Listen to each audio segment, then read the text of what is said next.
కూడా నిరీక్షణ కలిగి నిలకడగా ఉండును. నిరీక్షణ అంటే మన బస్ కోసం ఎందుకు ఎదురు చూస్తాం? నిన్న ఈ టైంకి వెళ్ళింది, మొన్న ఈ టైంకి వెళ్ళింది, దాదాపుగా ఎవరైనా అడిగితే ఈ టైంకి వస్తుందా అంటే వస్తుంది అన్నారు, కాబట్టి ఎదురు చూస్తున్నాం. రాదు వెళ్ళయ్య అంటే వెళ్ళిపోతాం. ఇవాళ రాదు అంటే నిన్న వచ్చింది ఎందుకు రాదు అంటాం. సో నిరీక్షణ, మనం విశ్వాసం అనేది నిరీక్షించు వాడి అంటే అదృశ్యమైన ఉన్నవాడికి రుజువును, నిరీక్షించు వాటి నిజస్వరూపును అయి ఉన్నది అంటాడు. విశ్వాసం అంటే ఏంటిది?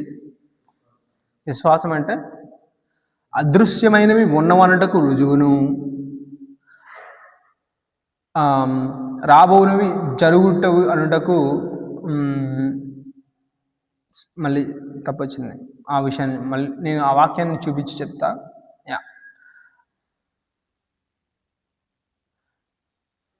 కావున నా హృదయం ఉల్లసించెను. ఇంకొక నిమిషం ఉంది, అయిపోవాలి. కావున నా హృదయం ఉల్లసించెను, నా నాలుక ఆనందించెను, మరియు నా శరీరము కూడా నిరీక్షణ కలిగి నిలకడగా ఉండెను.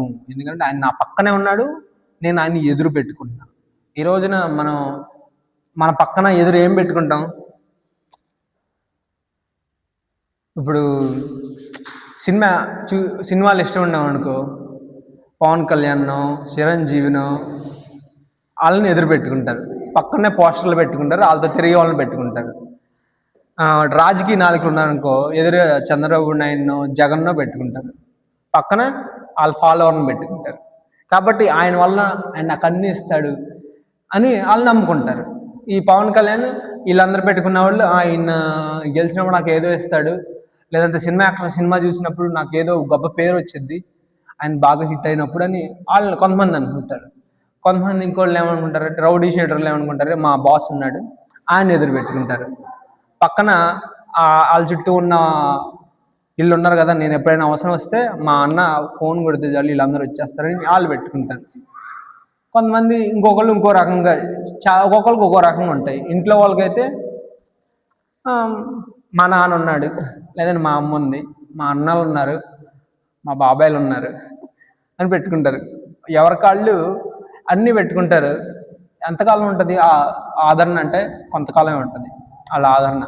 దేవుడు అనుమతించిన వరకే ఉంటుంది ఆ ఆదరణ, దాని తర్వాత ఉండదు. కానీ ఈ భక్తుడు దావీదు తన ఎదుట ప్రభువుని పెట్టుకున్నాడు, తన పక్కన ఆయన ఉన్నాడని, ఆయన కదల్చబడను, నేను ఆనందంతో ఉన్నానని చెప్తున్నాడు. దావీదు చరిత్ర మొత్తం